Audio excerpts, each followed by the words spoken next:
Anti nga bulijjo ku Yugi Update TV tuba tuyingiddewo mwasibye muti eyo mikwano gyange abampuliriza kansubire nti ebintu byatambulira ddala bulungi nnyo ngenda maaso n'okutumira mwenna basenkulu ba Yugi Update TV bagenda maaso n'otufollowinga abasubscribinga abalikinga n'abasharinga abali emitala w'amayanja Qatar, Dubai, Saudi Arabia mwenna mbalamusizzaako nnyo mukola kyamaanyi nnyo okubeera ku Yugi Update TV.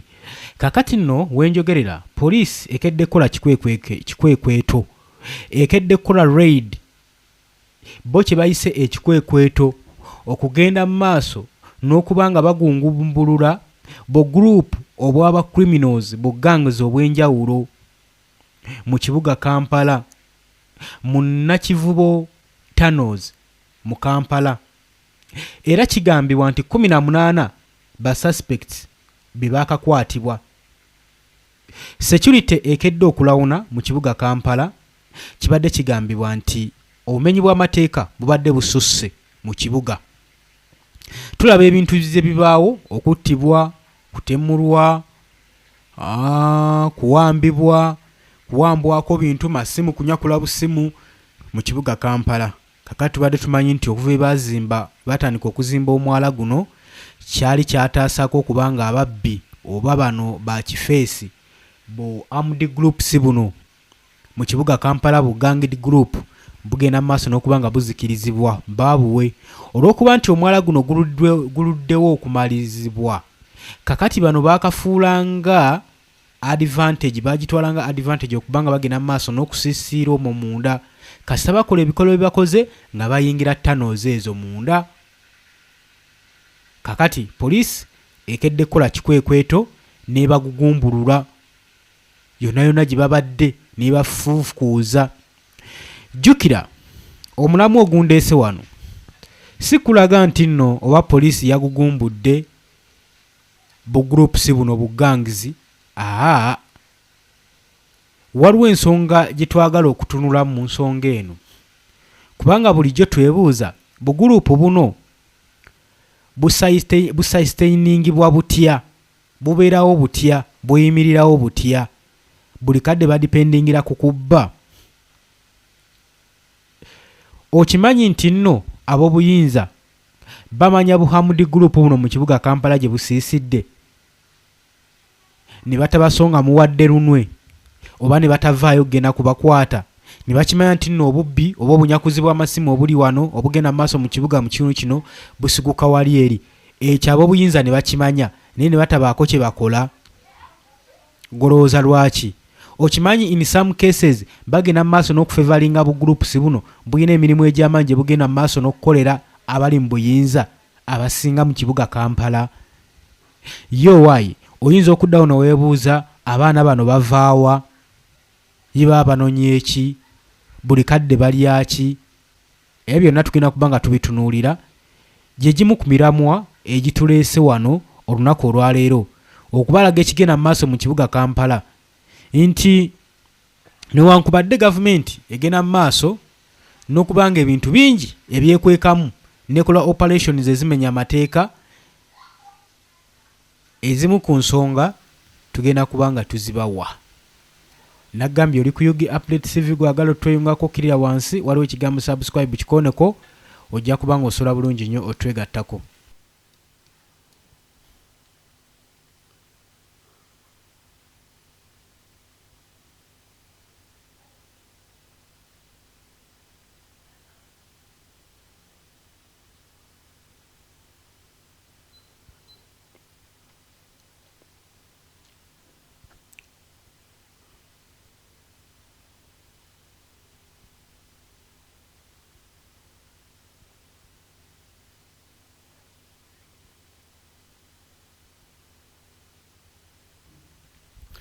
Yes, tukyagenda maaso. Poliisi wamu n'aba KCCA bakoledde wamu okulaba nga bagugumbulula bugangazi buno obumazeeko bannakampala emirembe abagenda maaso n'okunyakula obusimu bw'abantu, abagenda maaso n'okukola crimes mu kibuga Kampala. kati kigambibwa nti bano basuspekti balendeddwa eyo mu myala mu drenches mu tunnels ogw'omwala ogwo gwe bazimba.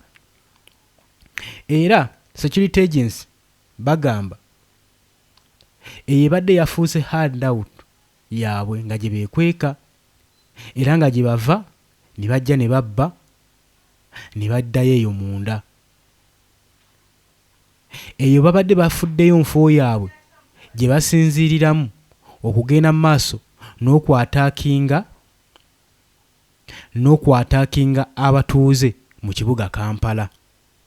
Kakati poliisi ekoze ekikwekweto abasinga n'ebagugumbulwa ebagyeyo mu nsufo zaabwe tekomyoko n'obufo bwaye bonna bonna bugenze mu maaso ne busaanyiziddwawo ebitongole ebikuumaddembe. Naye kinjagala okutegeeza kye kino, abaami bano tolowooza nti nebbanga lyonna babeerayo nga ab'ebyokwerinda temanyi nti nno gye basibuka era nga gye bali. Kaba kaseera kaabwe okubanga baagala okubasiimuulawo oba okubajja ku bajeti yaabwe. Tukimanyi bulungi nnyo, si gwe mulundi ogubanga gusoose okuwulibwa nti buganga nga buno bukozesebwa ebitongole ebyokwerinda ne bagenda mu maaso ne bazannya data game, ne bagenda mu maaso ne bakola effujjo mu kibuga oba ne baweebwa special operations ez'okugumbulula n'okuzimbulula ebizimbe mu kibuga nga waliwo omugagga wayagala okuzimba, bwe buno obubinja obugenda mu maaso n'okukozesebwa. So gwe oyinza okwebuuza lwaki tebugobwa mu Kampala. Bulina special operations babutuma bwe basobola okuba nga balinkingako ate oluvannyuma ne bavaayo ne babeegaana oluvannyuma lw'okukola ebikolwa ng'ebyo. So gwe teweebuuza kubanga basiisidde mu kibuga. Uganda oba gavumenti erina obusobozi obusitula buguruupu obwo bugangs n'ebumala mu kibuga Kampala. Naye olowooza lwaki tebakikolako? Bakyayina omugaso eri gavumenti. Wabula twalabako mu mwaka ogwa 2025 nga gunaatera okuggwako nga bakimanyi bulungi nnyo nti naakalulu kengedde aka 2026 twalaba mu parks ezisinga nga buganga buno bagenda mu maaso n'okukolekitingibwa era nga babuwa transport nga babazaayo ku nsibuko yaabwe gye baava, lwa nsonga gavumenti yali etidde okulonda kuno kwa 2026 nti wayinza okubeerawo obutabanguko ate bakki suspect basooka okususpectinga bayinza omufuukira akayinja mu ngatto bwe bugangizi buno. So kyola yakola bukubirire n'ateekamu ssente zonna ezeetaagisa buganga buno ne babugoba mu kibuga Kampala.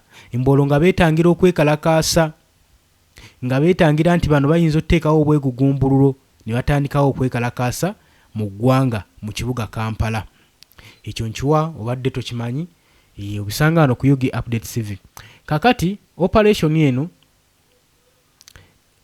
eyagenze maaso eyagenze okwenyigiramu poliisi, military saako ne KCCA ba armed ne enforcement officers okuva mu Kampala Capital City Authority KCCA security personnel bagenze maaso ne bademolishinga oba ne bazimbulula bushelters buno bwe badde batera okuzimba obwa temporary obwakaseera obuseera era ne babujjawo.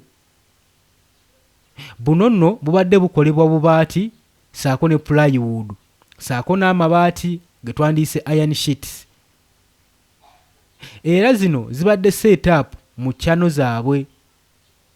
Babadde bali kumpi n'oluguudo lw'eggaali y'omukka nga bali mu reserved land. Era kigambibwa nti obusinga buno badde babukozesa graffiti nga bamuyiwako okuteekako description eziraga kiki nkambi ki gy'oba oyingiriddemu. Era zino graffiti nga zigenda mu maaso n'okwolesa street kika kyeyo gy'oba oyingiddemu. Manu badde bawandiiseeko ebigambo bino wammanga ebigenda mu maaso n'okutiisa ggwe Munnayuganda singa kakutanda Mukama singa akuvaamu n'oyingirira streets ezo ezitali zizo. kubaddeko overlapping nga kuliko emphasizinga bed the baddest Majirita Kasala Maje Kabaka Champ the boxer Master Dogoli Gudo Skater Braka Jesus Champion Kabaka Mama Gaza Young Money Nayegwe Totia bye bigambo bade biwandiikiddwa mu graffiti nga biwandiikiddwa ku kayumbu buyumba shelters bade bagenda maaso n'okwekuma mu tunnels egy'emyala awo kuliraana reserve land Kureire.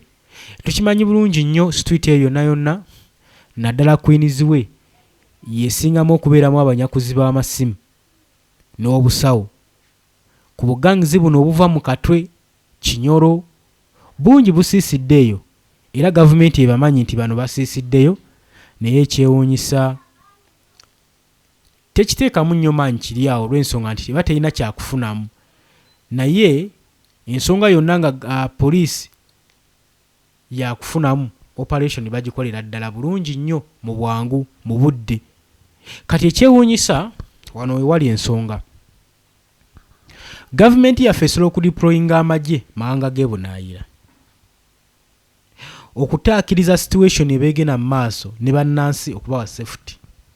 Naye omanyi nti mu Uganda mu kibuga Kampala musinga okubeera unsafe, tetulina security. Bugangizi butambula ekiro, abantu bangi basiibwa battibwa, bakubibwa, banyagibwa, emmotoka z'abantu zibbibwa, piki mu kibuga Kampala. Kati tugambe nti Uganda omulimu gwe yasayiningirwa okuuma bannansi n'ebyabwe yaguvaako dda, kati ekuuma bannansi babunaayira. Lwaki gavumenti batesobola kudeployinga amagye kukuuma munnansi naddala onaawo omusolo ku bugangizi obuba bugenda mu maaso n'okuintimidatinga n'okutiisa abantu? Nze ngamba gavumenti mu kusooka okugumbulula ebizimbe by'abantu obuyumba mbwe kiriyalinga kibuga yandisoose kiriyalingamu bantu kikawe bati ne balongoosa ekibuga kubanga gavumenti ebigibanja bingi. Okusinziira ku poliisi bushelters buno bwabaddemu abavubuka era nga basuubira okuba nga beenyigira mu bikolwa eby'ettabbu era ng'ebikolwa bino bigenda mu maaso n'okuba nga binyigirwawo okuliraana Clock Tower ku Entebbe Road ku Queensway. Kigambibwa nti 18 abakwatiddwa basibiddwa ku Nakivubo Channel, abakwatiddwa ku Nakivubo Channel, yes, bali part emu ku abo bugangizi ku bantu 118 abapiikingibwa okuva mu kibuga Kampala Metropolitan Areas. Era nga kigambibwa nti 118 be basuubirwa okubanga be baakakuŋŋaanyizibwa mu Kampala Metropolitan Areas buli lunaku, era abasinga bakwatiddwa naye nga basibiddwa nga bali mu myaka 12, 20, 18 gy'emyaka gyabwe. Bibamu ku bugangizi buno ku bagangizi abakwatiddwa. Oltunulamu baana bato abandibadde bafunirwa ekyokukola era nga poliisi oba gavumenti yandibadde eyiyiza abaana. Ekireese ebintu nga bino gwanga butabamu mirimu, kusuguukulula bizinesi z'abantu kuziggyawo. Kati poliisi toyina ng'eki gy'ogenda tugambamu nti okutte bakireesi tebalina mirimu, tebalina kyakulya, ng'ate mmwe kwennyini gwagenze maaso n'okusiguukulula emirimu gye babaddeko ate n'otakola compensation kubatonderawo mirimu mirala. Kati ekyogenda kinyumya otya? Tulaba nti nno ab'ebyokwerinda byaffe ne ministries mutambulira out of your jurisdictions, mukola ekintu nga temulowoozezza nako. Kubanga tutunuulira ensonga eno ey'okuba nti obumenyi bw'amateeka mu nnaku zino wiiki ng'emu bweyongedde mu kibuga Kampala, amasimu g'abantu ganyakulwa, abantu battibwa. Juzi waliwo n'omwana atambudde nnyo ku TikTok eyakubiddwa kapeva mu mutwe ababbi kumunyagulula. Kani imagine omubi watukira ku extent ekutta wakiri atwale ekyo kinono ky'oyina ekitagula na bulamu bwo. Kitegeeza embeera eba esusse. Tukirize bannange, embeera eba ekisusse. Kakati wano we tukubira omulanga abyo byokwerinda mirimu ki gye bakola? Mirimu ki gye bakola mu kibuga Kampala? Lwaki tewabeerawo akakiiko akalungamya ministries zino ku nteekateeka ze bagenda mu maaso n'okupulaningira ekibuga Kampala? Ddala eno ye yali enteekateeka ey'okugumbulawo bizinesi z'abantu, n'otakomaoko ne mu kyalo gy'obasindise naye n'obalumbayo. Golowooza bannansi bameka bagenda osigala nga tebalina mirimu? Gavumenti egenda funa hard time gyetafunangako bukyanga ebaawo, nga nti ng'abavubuka bonna bagitunuulidde olw'ensonga emirimu gyabwe yagisaanyaawo. Ekyo gavumenti tennakirowoozaako. Ffena nti tukuleetera biri munda. Omenya omuntu waakolera omugobye, abadde atembeeya omugaye toddamu kutembeeya, abadde akola ki n'ateekawo akayumba n'omugaye toyagala ateekewo kayumba, ataddewo omudala gwa capati ogusenzeewo, agenze mu kyalo, amaka gaabwe ogasenze, obuyumba era obusenze, gwoba olowooza kikyaba agenda kuzzaako. So gavumenti yandibadde tunula mu nsonga eno, lwaki obumenyi bw'amateeka bweyongedde ddala mu sizoni eno, mu wiiki ng'emu, lwa nsonga poor planning n'omululu ne corruption. Kubanga singa tebadde mu luvu, bannansi bandibadde tebasendebwa bwe bati, bandibadde baweebwa omwagaanya okusobola okuwera planinga ku ki kye bazzaako, nga ne gavumenti bwe bateereddemu omukono ku ki kye bayinza okuzzaako. Naye kati ssaawa zino tusuubire obumenyi bw'amateeka nkuyanja kamaala obugenda okulabikako mu kibuga Kampala. Newankubadde bagobeddwa mu kibuga, ekawungeezaawo nga buzibirira, ojja laba ekibuga we kikwatiridde, olw'ensonga nti percentage esinga obunene bannayuganda tebalina mirimu. Percentage esinga tebalina mirimu. Nagambye oli ku Yugi Update Civic osinza obbanga otuwuliriza. Nkyakutwala mu maaso nkugambye abakwatiddwa babalibwa mu myaka 12, 18 ku myaka 2. Abo basangiddwa be bamu kubakulira oba kubeetabira mu bubinja buno buguruupu bugganga obuli mu kibuga Kampala. Kigambibwa nti bano basinga kuwamba amasimu, busawo, ebintu ebifanaganako weebityo. Bu business ezimu, central businesses mu kibuga Kampala okuliraana enguudo ezimu, era nabo badde babulumba mu supermarket, mobile money. Era poliisi egamba bano ba suspect babadde balinkingibwa okubba, okunyagulula obusimu, okuggyako number plate ku mmotoka, okunyagulula amasimu naddala mu kaseera akajjaamu,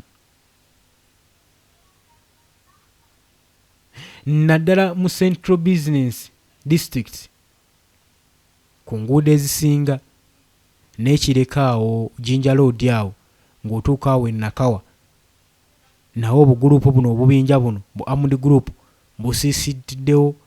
Twalabako lumu ate nga bamize pini nga batandise n'okwasa endabirwamu z'emmotoka mu biseera bya jjaamu basobole okukwata by force okuggyayo ekiri munda kibalabako. Kati eyo enjala ebeeruma bannayuganda osooka n'oweebuuza evaawa. Lwaki omuntu yeekyawo okutuuka ku extent eyo nti kankole kino oba nkwatibwe? Kitegeeza gavumenti yaffe erina ebibuuzo bingi nnyo ebyokwanukula naye nga ansa zo tetunnazirabako. Kakati no Mr. Luke Oweyesigire ono nno nga ye Kampala Metropolitan Police Deputy Spokesperson agamba aba agencies baadde batagetinze ebitundu ebya identifyingiddwa ne public nti bye bisingamu okubeeramu obumenyi bw'amateeka, era ne babisa ku lukalala lw'ebyo bye bagenda okuba nga bagumbulula. nkugambye deputy spokesperson owe police agamba nti basoose kukwata ku bitundu ebimanyikiddwa era bye bamanyi obulungi ennyo nti bino bye bisinga okuvaamu obugurupu obutigomya bannakampala. Operation eno yatagetinze ku hotspot nti public yali emaze okubanga epointinga okubanga bagenda maaso n'okutawaanyizibwa ba criminal era wabaddewo nnyo emiranga ng'obusimu bugenda maaso n'okunyagulwa era bagenda maaso n'okubanga baataakinga abantu mu biseera ebya trafiki naddala mu biseera ebyo ebyokulwashinga ng'abatuuze badda eka. Deputy spokesman yazzeemu n'agamba during this operation tuli covering items ze tukkiriza nti ezibadde zikozesebwa mu kuzza emisango. Muno mubaddemu obwambe, hama n'ebikozesebwa nga drugs bingi nnyo ebibadde bikozesebwa eri abantu bano. Katulabe bintu ki bye babadde nabyo. Bwambe batera okubeera n'ezihama, batera okubeera n'obwambe, batera okubeera biki bino twala tugende, ebintu ebifaanaganako bwe bityo. Kale n'ekyewuunyisa mu gangs zino mulimu n'abakyala. Buwandirayo nti bandibadde basaanidde okuba nga bakola emirimu. Naye kati wano gavumenti yaffe tusingira ddala oginenyeza ffe nga ffe, kubanga ebintu nga bino byandibadde tebituukawo. Si bye bintu ebyandibadde bituuka mu ggwanga lyaffe, si bye bintu ebyandibadde bikola ki bituuka mu ggwanga lyaffe. Naye olw'okuba olw'obunafu n'okuba nti ekintu beesulayo gwa nagamba singa abeera tebakifunamu, ne twesanga nga obumenyi bw'amateeka buyitiridde mu kibuga Kampala nga tewaliiwo asobola kuboggolako kutiisa bantu bano. Tubadde tulabako mu kibuga Kampala gye buvuddeko emabegako ng'ababbi abantu bajje ne bakuba bannaabwe ne babanyakulako obusawo ssente mu lujjudde lw'abantu ne baddayo. Naye nga kigambibwa nti bano balina akakwate mb'obuyinza. Webityo ebizze bigambibwa olw'ensonga nti nno obuvumu obadde bukozesebwa okola ebikolwa nga bino bubadde bwaludde okulabikwako. Kati imagine batambula n'obwambe, ennyondo ate nga bayaga. Gwe ngamba obulamu bwe bunaawona ekiro tebalina kye bakola. Ekiro emisana asibye tyakola yeebase lwa nsonga bamugoba ku kkubo kwe yali ayiyiza. Kati ebintu ng'ebimu bwe bityo tuba tulina obisalira mangu amagezi. Era deputy spokesman wa poliisi agamba nti basuspekti batagetinga nnyo ebidduka naddala mu residential areas ekiro nga bajjako number plates, era n'oluvannyuma ne bagenda mu maaso n'okudimandinga ssente bakuulako number plate ku mmotoka zammwe ndala ebiseera eby'ekiro ne bamala ne bazikweka ne bakkubira essimu bakujjako number plate y'emmotoka yo ne bagenda mu maaso n'okukubanja ssente. Era nga bagamba obanga oyagala ofuna ennamba ya number plate y'emmotoka yo tuwe ssente weesi ne weesi ziteeke ku ssimu eno tukulagirire. Ate nga bijja bikolerwa waliwo ebintu by'otunangoloza tebiriyo naye nga gye biri. Omala bbawa ssente ne bakulagirira, tebagikomyawo bakulagirira gye baba bagikwese. Era bano ba key suspect abaakwatiddwa kigambibwa nti be baaliidinze poliisi okulikavaringa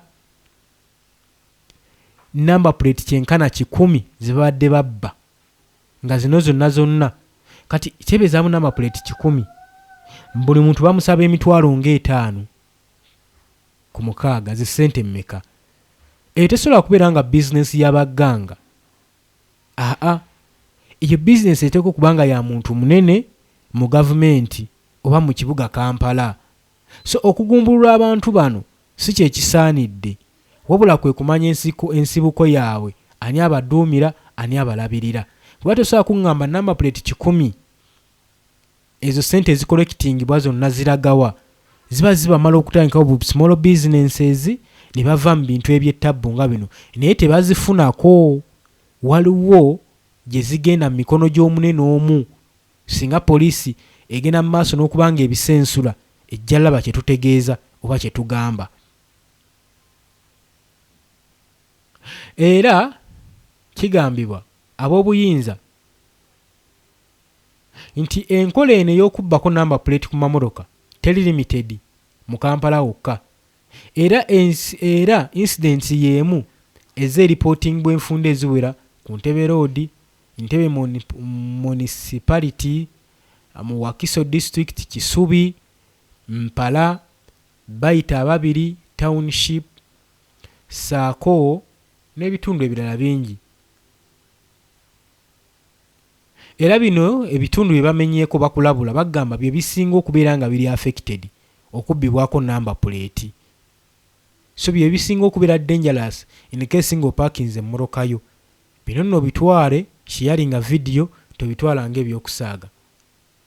Kati okusinziira ku statistics eza poliisi ziraga nti mu ntandikwa y'omwaka guno at least omutwalo gumu ogw'abasuspect gwe gukwatiddwa mu operations ezikoleddwa okwetooloola eggwanga lyonna okuva mu Kampala Central Business Districts.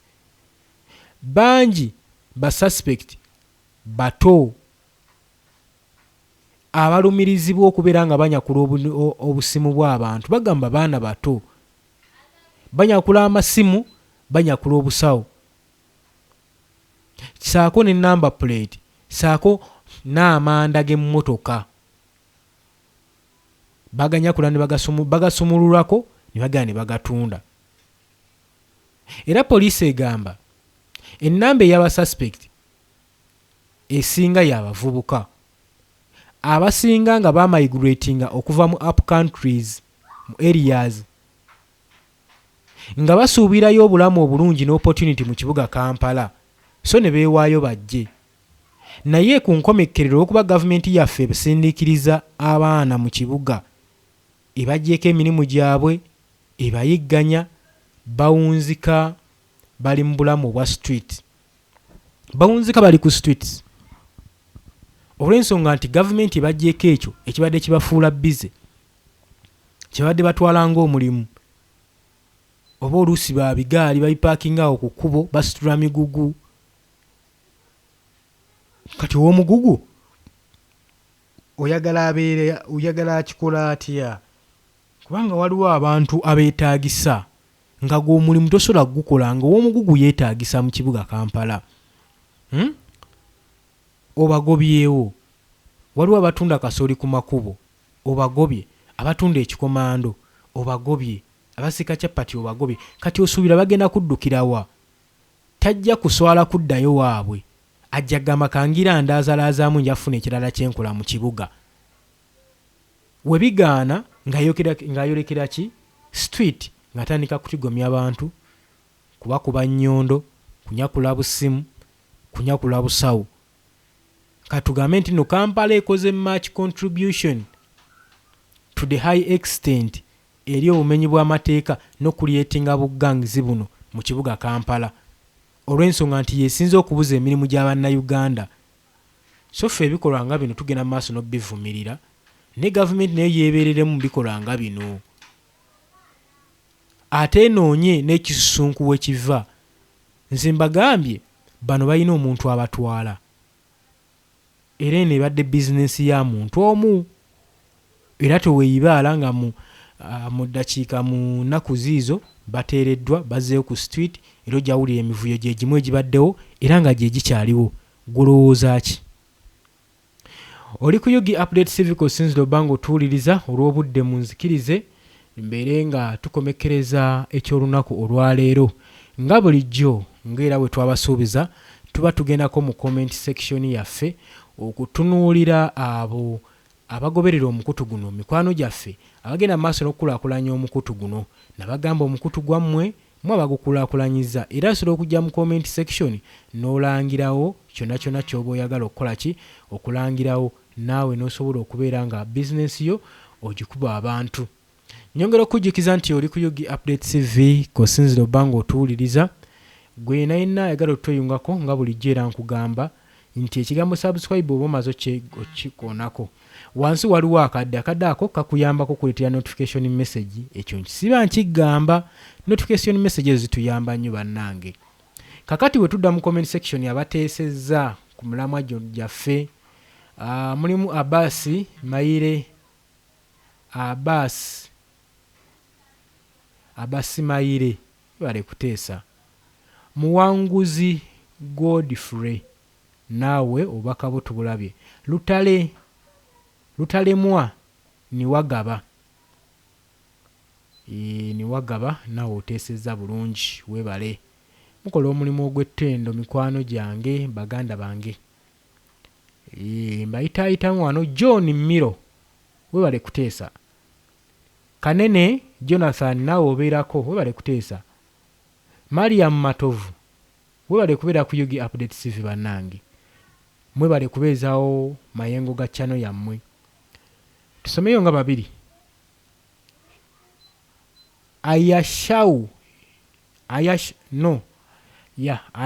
Ayasha Uganda naawe obeerako Mase Tibibwa naawe obeerako.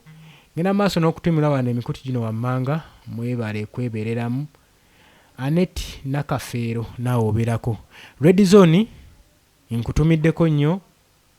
Sham naawe nkutumiddeko nnyo mwebale kuweereza. Sylvia Dike Godman Lord webale kubeerako. Katon Brian Heavens Namala Fresta mwebale mukola kyamaanyi nnyo okubeera ku Yugi Update TV. Uganda 1 naawe nkutumiddeko nnyo balaba mutera okujja mu comment section zange namwe mbatumiddeko nnyo. Uganda 1 Uganda 24 naawe nkutumiddeko nnyo. Red Zone TV Shama naawe nkutumiddeko nnyo. AK TV naawe obeerako. Mbaagaliza olunaku olulungi mweraba.